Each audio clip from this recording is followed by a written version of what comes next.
Magandang hapon, Pilipinas. Narito ang latest sa lagay ng ating panahon.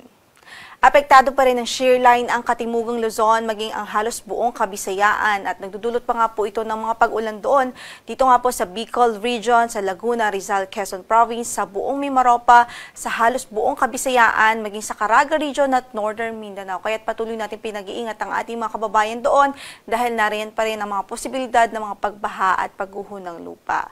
So ayan, shear line po ay nakakaapekto sa eastern section ng bansa o partikular nga po dito sa Katimugang Luzon at maging sa halos buong Kabisayaan. Samantala, maliban sa shear line, meron pa rin po tayong amihan na nakakaapekto sa natitirang bahagi ng Luzon. Nagdudulot po ito ng mga pag-ulan dito sa Cagayan Valley Region, Cordillera Administrative Region, maging sa Aurora Province. Bukod sa mga pag-ulan, patuloy pa rin ho ito nagdadala ng malamig na temperatura o malamig na panahon dito nga po sa Northern and Central Luzon, lalong-lalo na sa mga bulubunduking lugar o sa mga uplands o mountainous areas. Sa natitirang bahagi ng ating bansa dito sa Kamaynilaan, sa natitirang bahagi pa ng Luzon, at maging sa natitirang bahagi pa ng Mindanao, bahagi maulap hanggang sa maulap ang ating papawirin at meron pa rin ho tsansa na mga dagli ang pagbuhos ng ulan ng mga isolated cases ng mga pulupulong mahinang pag-ulan at mga localized thunderstorm, especially dito nga po sa natitirang bahagi ng Mindanao. Wala po tayong bagyo na minomonitor ngayon sa loob ng ating area of responsibility. At least in the next 2 to 3 days, wala po tayong nakikita na pwede pong pumasok sa ating park. Gayunpaman, patuloy po tayong magantabay sa magiging updates ng Pag-asa.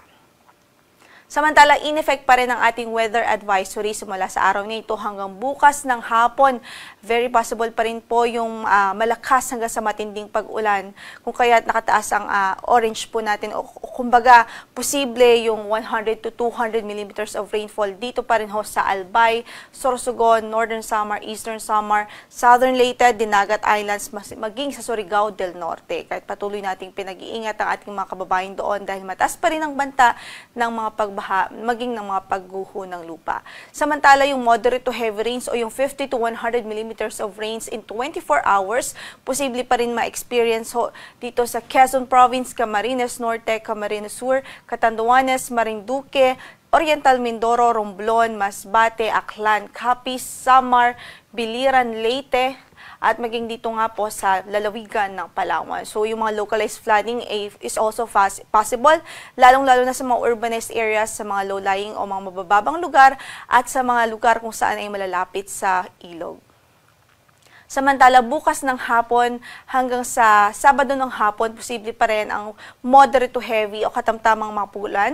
Yun yung 50 to 100 millimeters of rainfall. Ang posibleng maranasan dito sa lalawigan pa rin ng Quezon, Camarines Norte, Catanduanes, Camarines Sur, Albay, Sorsogon, Northern Samar, Masbate, Biliran, Samar, Eastern Samar, Leyte, Southern Leyte, Dinagat Islands, Surigao del Norte, maging dito po sa Marinduque, Oriental Mindoro, Romblon, Aklan, Capiz, maging dito nga po sa lalawigan ng Palawan. So, possible pa rin ang mga pagbaha, especially kung ilang araw na po silang inuulan.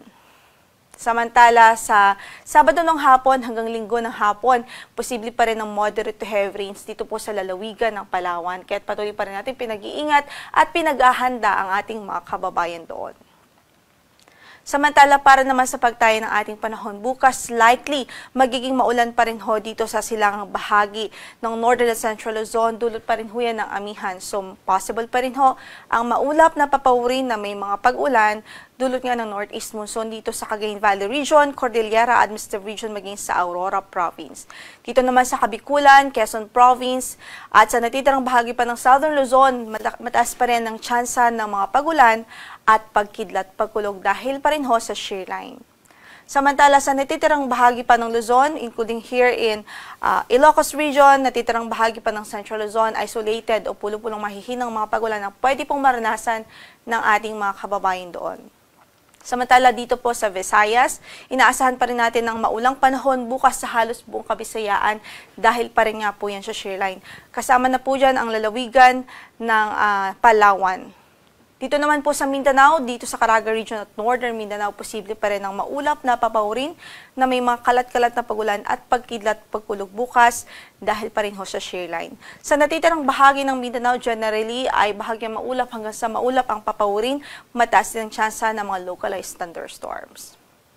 Samantala, para naman sa pagtaya ng ating panahon mula Sabado hanggang Lunes, and let's start here in Metro Manila, posible pa rin ng mga isolated o pulupulong mahihinang mga pagulan dito sa Kamaynilaan simula Sabado hanggang Lunes.